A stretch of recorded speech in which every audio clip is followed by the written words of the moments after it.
Hi everyone, good evening. My name is Brooke 𝐾𝐮𝐤 I'm the Artistic Director and Martin Friedman Chief Curator of Madison Square Park Conservancy. Thank you all for joining me and our conservative colleagues, Tom Reedy, Tree Mary Cole, and Tasha Nala, here this evening for what I know will be an inspiring conversation on lifting women's justice between human rights attorney 𝐵ecca 𝐓𝐿𝑒𝑟 and artist Shahzia Sikander, moderated by Justice Judith Gish. Madison Square Park Conservancy commissions dynamic, visionary artists to create new work on or around the 6.2-acre park that daily sees 50,000 visitors. Artists stretch their creative practice in many ways when they bring their work into civic space. We began speaking with Shahzia Sikander in the fall of 2020 about her project for the park.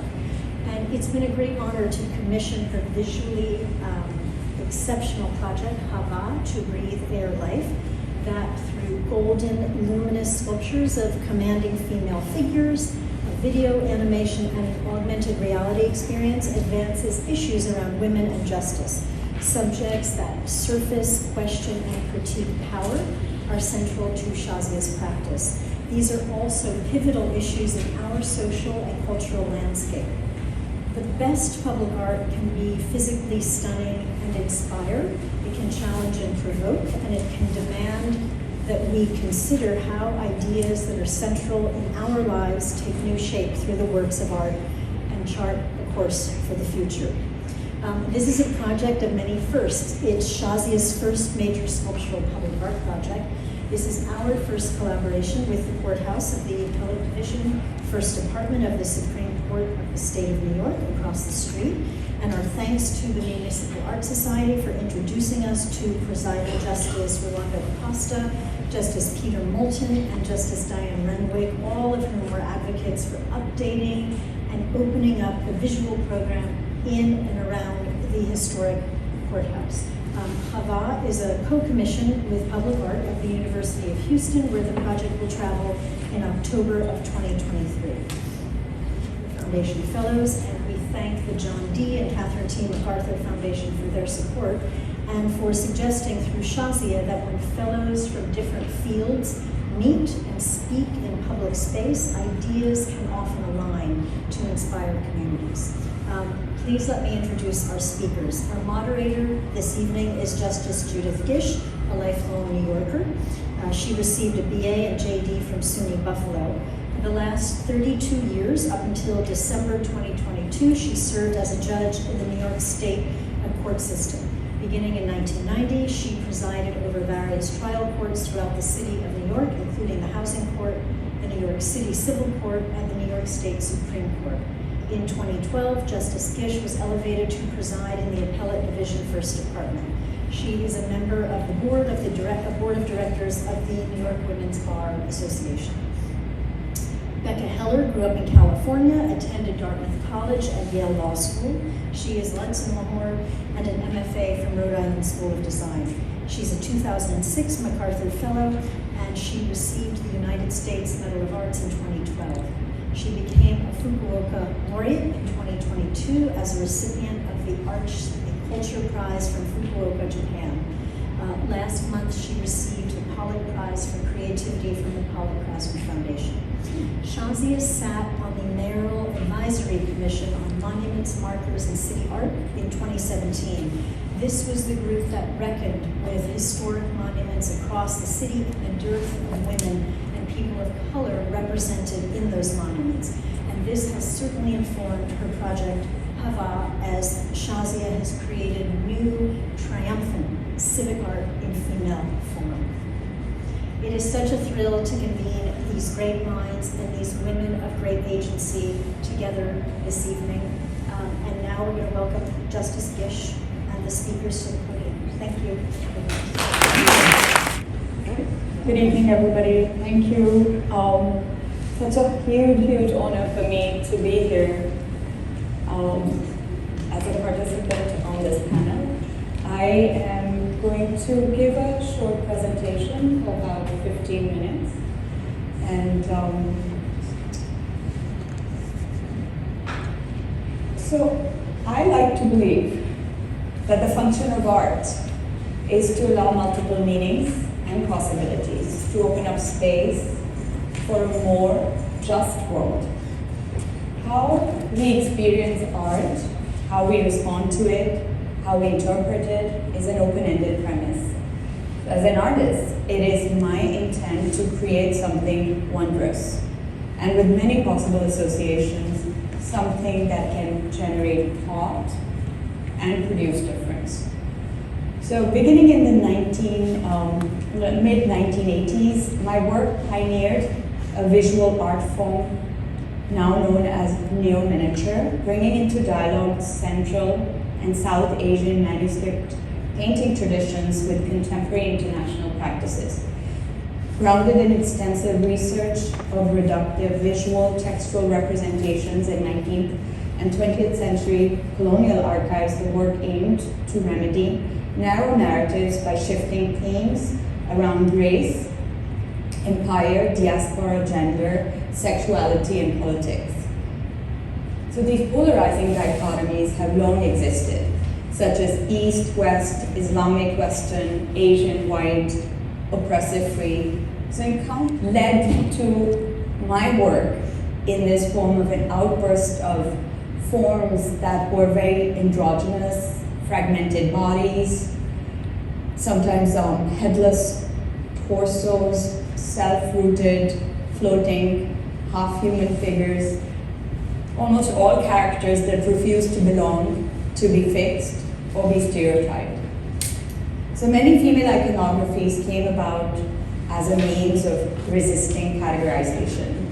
I was responding to my inability to locate brown South Asian representations in the feminist space in the 1990s art world and art history books.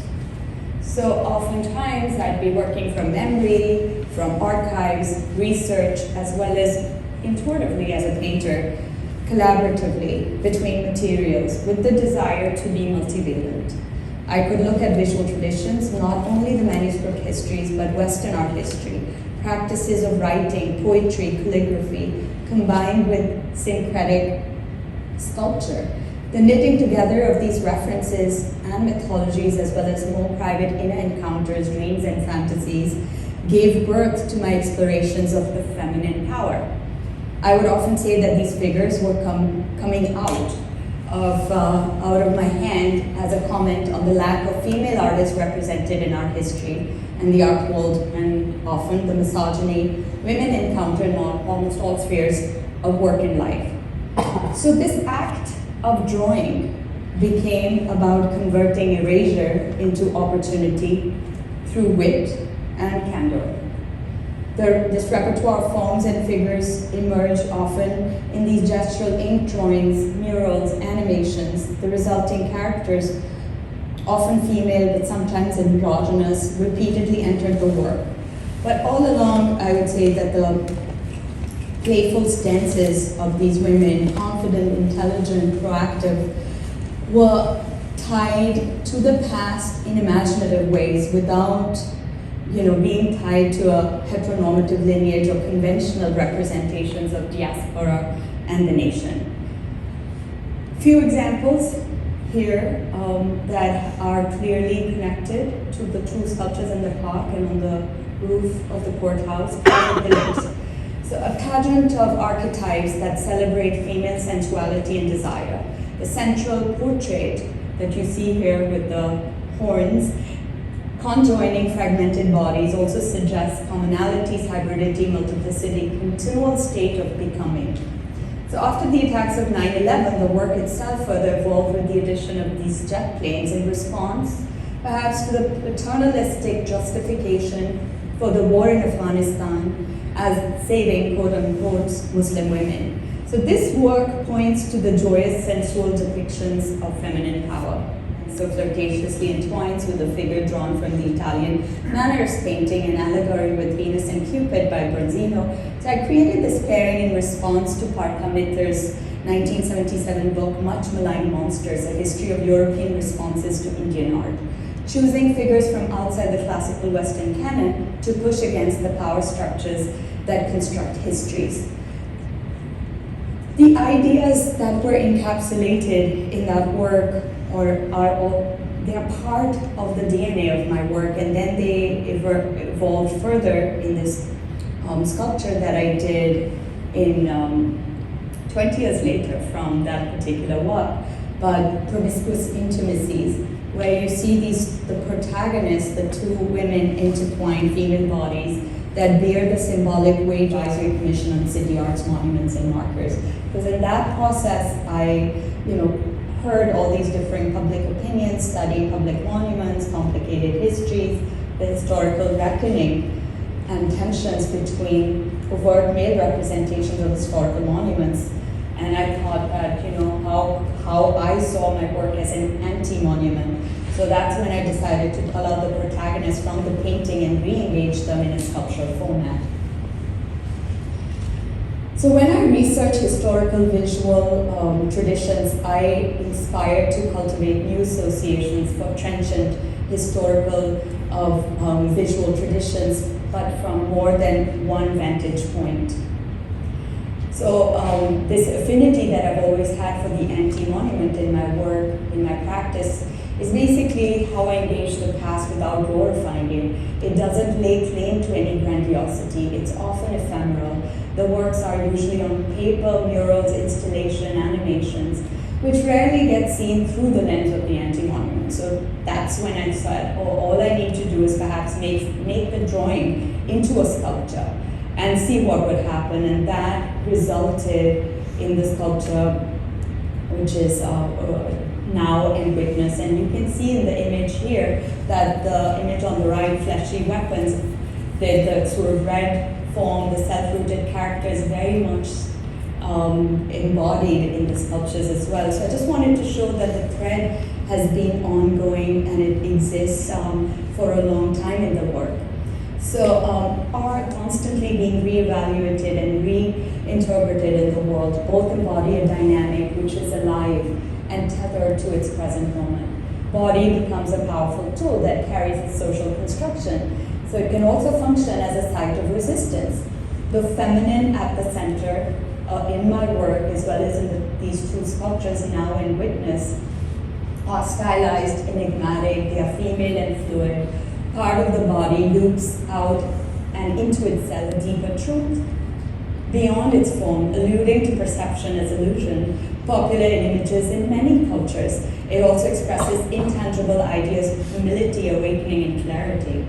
The invisible roots of the lotus that lie below the depth of the water are echoed in the roots of the feminine figure in both the characters in the sculptures that are in the park and on the courthouse roof. So the form of the lotus, its circular bloom with its petals within petal formation, also to me refers to the microcosm and the macrocosm in this very iconographical value that it offers in its sort of an arabesque in the structure of the petals. So the Now, which is the 8-foot sculpture on the roof, uses the same feminine form as in Witness, and instead of the skirt raising the body is emerging out of the seat of the lotus. But both the forms are sort of rising upward. Implied is this sort of buoyancy of the feminine spirit. Taking inspiration in the sort of very beautiful, spectacular stained glass ceiling dome of the Appellate Courthouse, its translucency, defined architectural properties, I also thought of reimagining the dome as a house, perhaps an armor, a structure, a space demarcating a site of renewal, but out of the glass ceiling. So you see this here, the longitudinal, latitudinal lines of the ceiling dome are echoed in the skirt, becoming the imaginary party lines coming together across east, west, north, south. So both the sculptures have this sort of play with materiality as well in the glass. So here, the skirt is echoed through the formation of glass mosaic. And here again, there's another link to an older work called House. Both all the sculptures have this sort of another feminine form with the hair, which is spiraling. And the hair spiraling, of course, has been picked up a lot as the horns. Well, here a work in particular, where the bodies of the feminine, of these bodies with the female characters that generate in this particular courthouse space, the Darbar Hall, a formal meeting space traditionally reserved for displays of authority. And in reimagining how these little women characters infiltrate the space, and then they leave their bodies behind but leave the traces of their hair. So it was my way of playing with animation, playing with history, playing with feminine sort of particle systems as a means to create choreography to disrupt symbolisms of patriarchy and sovereignty. So here you can see the hair choreographed as further into these movements in Times Square when I did the Midnight Movement. So this representations of women in traditionally patriarchal spaces, and especially spaces that are centered on delivering justice and adjudicating power, is a much needed restorative in civic life. Now and witness demand a reimagining of the feminine, not simply as Lady Justice with a scales, but of the female as an active agency, a thinker, a participant, as well as of how erasure is enacted by the social forces that shape women's lives. Throughout literature, the notion of the female has been in conversation with the invisible, visible divide, feminine as the monstrous, the abject, the fecund, the immense, the vulnerable, intimacy, selfhood, veiler, resistance, femininity's intersections, especially with race and war, that become markers of the fear that lurks when boundaries melt. Which leads me to just share another body of work that I have done, especially this body which is about the so-called Christmas trees, the oil rigs that have come to symbolize the tragedy of capitalism premised on the instrumental art iconography. So this image of justice as a woman, of course, has been present for centuries, but women, only gained judicial voice in the last one. So what does that mean? And that, all of that plays a role in the construction of the sculpture. So I kind of quickly wanted to share a couple of other images around the piece, which where the word hava, which means air, atmosphere, to breathe, and also kind of like as another sort of pun suggests Eve. So these are the letters around the piece are these design letters created with a glass mosaic that spell that out.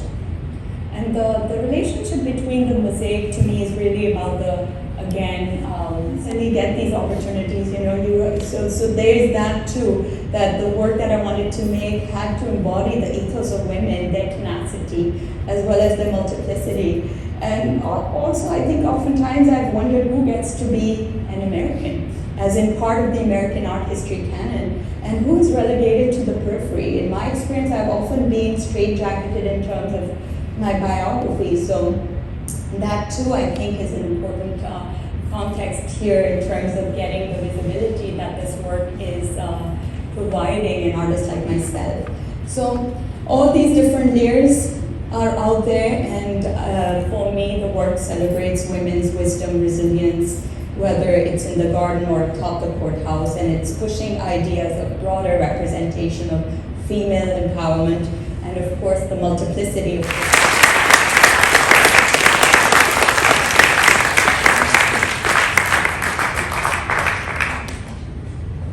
together to discuss a common theme. What's the common theme that we can talk to you about, that we all have passionate feelings about?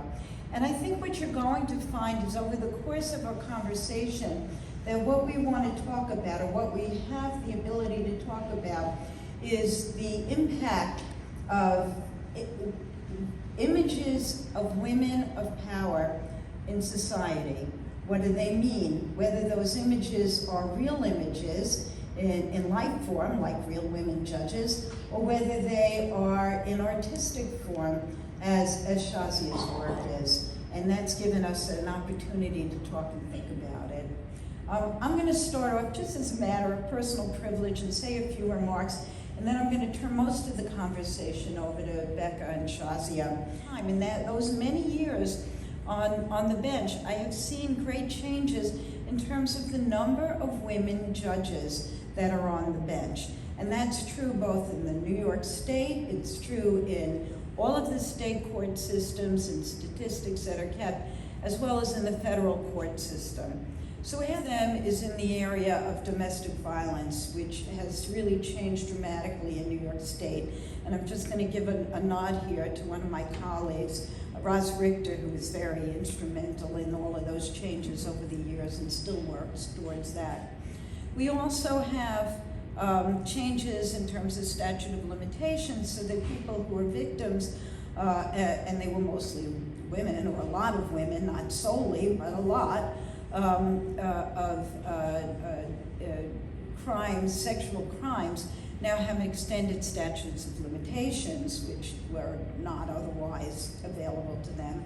And finally, as an example, I think that since the Me Too movement, there have been a lot of changes in the jurisprudence of how we look at sexual assault cases. And I'm going to give a nod here to another one of my colleagues, Angela Mess. What you believe the impact of that is visually and societally for her to be the first woman sculpture on the top of our courthouse?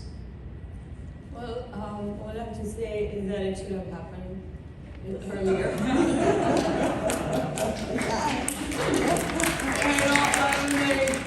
It's, of course, I think from, as I said, also that the opportunity to have the work on the roof of the courthouse, this is a very different conversation. And the context of that is really interesting, how it's charging it's a catalyst for a different conversation that may not necessarily have happened if it was just in the park, or in my experience, the painting. So sort of like having similar themes in painting, and then having the painting become a 3D sculptural form is exciting to see how a different type of conversation is coming about. So you mentioned in your talk, you said context matters, where art is matters. And you said that to me earlier this evening as well. Does the fact that the art is on top of the courthouse, does it give it a different context than, say, the sister sculpture that is in the park? Or should we look at them as a unit? They are connected. It's part of the project, which is 𝐶𝐽. So both are connected also through the AR lens as well, but they both share the similar feminine form, which is a self-rooted notion, sort of giving a broader representation to the idea of the female. So it's not literally the female body, but it is a sketch in ink. So also how to bring this sort of amorphous notion of the self into a sculptural space. But of course the history of the sculptures on the roof, and the fact that the male element of the 10 male lawgivers, philosophers, so be it, like the history of that, as well as inside the courthouse, there is a very particular history, representation of history.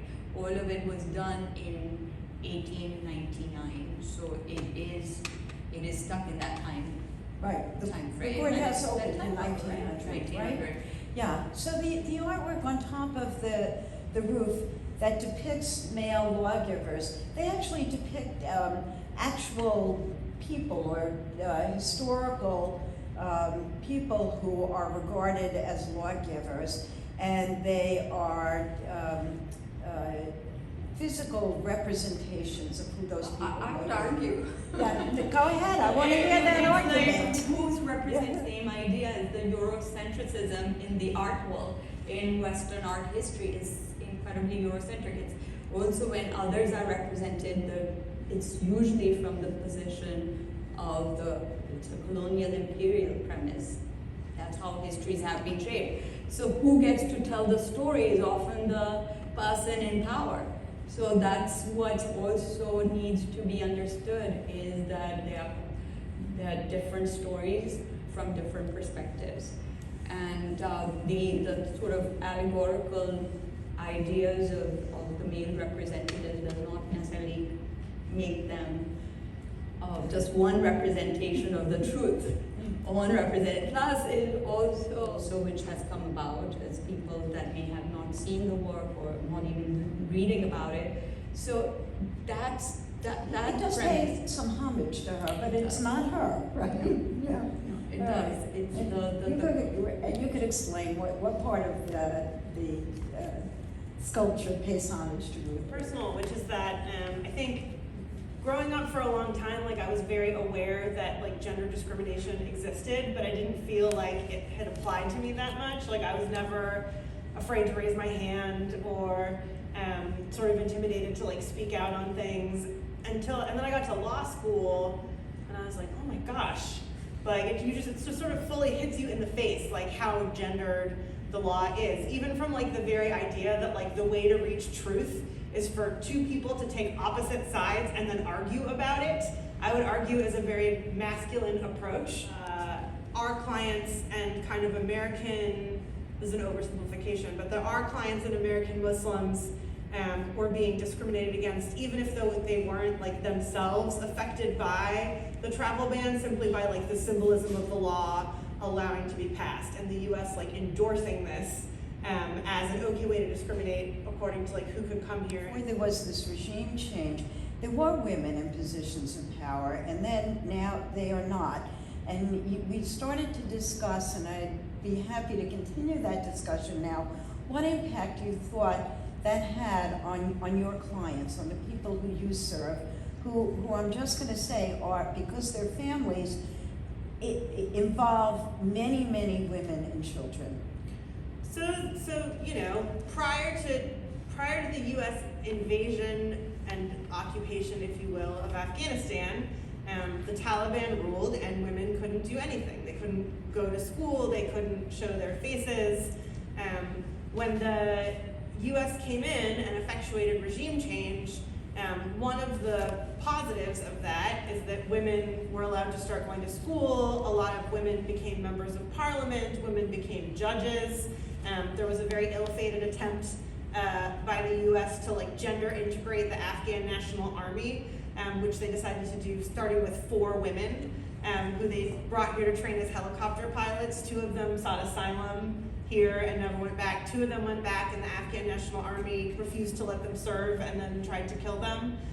So then they ended up getting resettled back here as refugees. But I think that's like to me it was like yes, like gender integration is a good idea, but like the implementation is also very important. You can't just take like 4 women and literally like throw them to the Afghan National Army.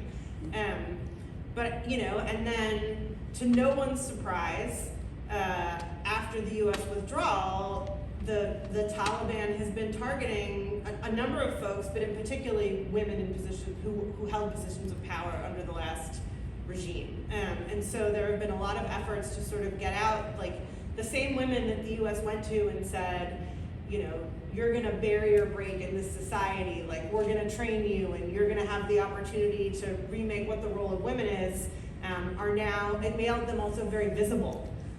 So there's pretty clear kill lists of just like women who assumed power in some way, and a lot of them are trying to escape, and the U.S. has made all sorts of promises to them about bringing them in through the refugee program, but has not implemented it.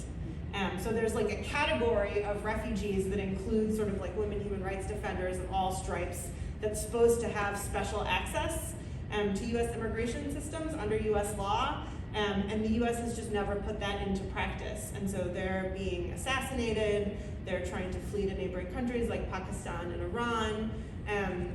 But I think, you know, and then, you know, recently, I don't know if people read about the Taliban banning women from working for international aid organizations. And most of the major aid organizations responded to that by deciding to pull out of the country.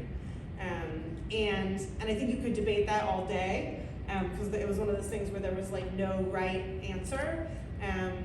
But the Taliban has done this, and now, you know, IRC, Save the Children, Mercy Corps, no one's operating on the ground there anymore, which means that sort of key services aren't being provided, but also that all the women who are employed by those organizations no longer have jobs. So I feel like a lot of sort of like overly simplistic, like sledgehammery ways to try to fix things. But then if you're not willing to like actually engage in the nitty-gritty of like, what does this mean on the ground? How does this get implemented? How do we follow through and keep our promises to the people? You know, the first person to do anything is always like putting themselves on the line. You put yourself on the line by doing the sculpture, right? There's been some backlash to it. And so like, how do we, if we want that and we want to keep moving forward, how do we then make sure that we provide protection to those who are willing to kind of step out in front of it?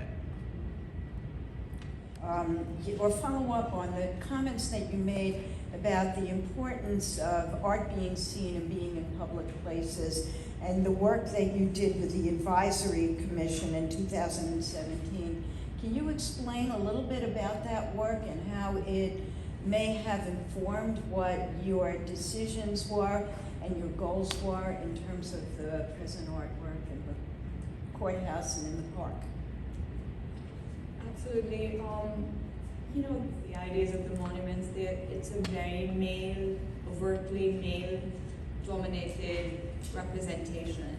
So the one thing that kept coming to me was that, of course, like there's a lack of female representations and stories of female histories, but it wasn't something that, you know, was unfamiliar. It's erasure or women or lack of women or expunging of women's narratives from history has been a very present theme throughout literature, poetry, art, representation, so politics. So it's just present also in the landscape of public art space. Plus also monuments, no one monument or one type of representation can claim to represent an entire history or entire country or entire society or race or segment of any particular historical event or story.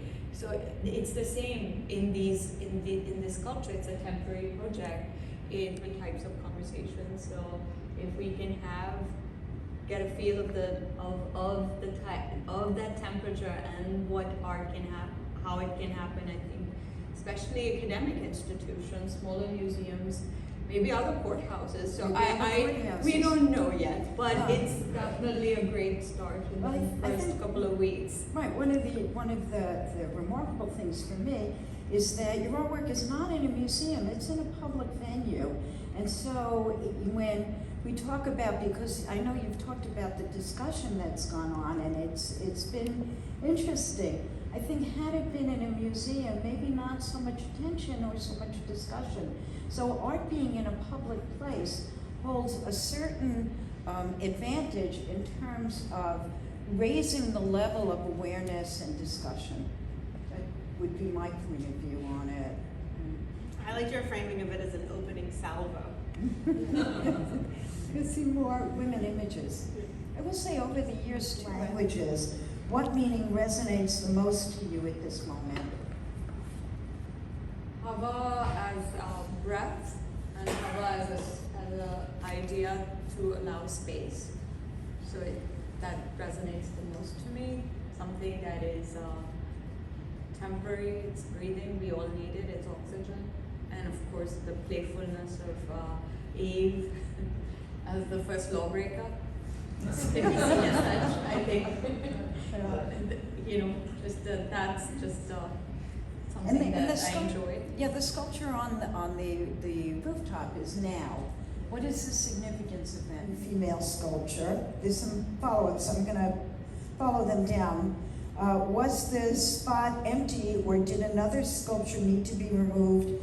If so, how did you decide which statue to remove?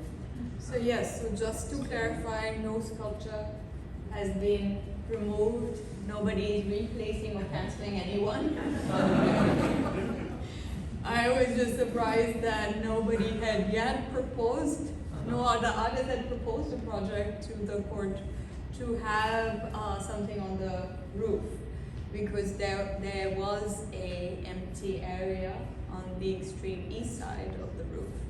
So that's where the where now has gone, but it has not replaced anything. Holding the scales of justice, and why did you choose to make the statue gold? So In any order, you can answer that. So I think like the idea of the gold was also coming from a sculpture I'd done in 2020, which was using a lot of ochre. So the one on the roof is not gold. It is it's a body color which is more brown, and it's engaging with it's hand painted in different shades of ochre, just a little bit of metallic hint. So it's not really talking to the goldness, but more to the fact that classical statuary was often colored. And over time, the colors in many, like there's a whole conversation and debate going around this also in terms of like how we imagine a certain classical Greco-Roman aesthetic to be. In fact, there is a lot of argument and historical things about how the sculptures were painted, and sometimes in really bright colors, and over time that color has been removed. So it's so playing to that as well. And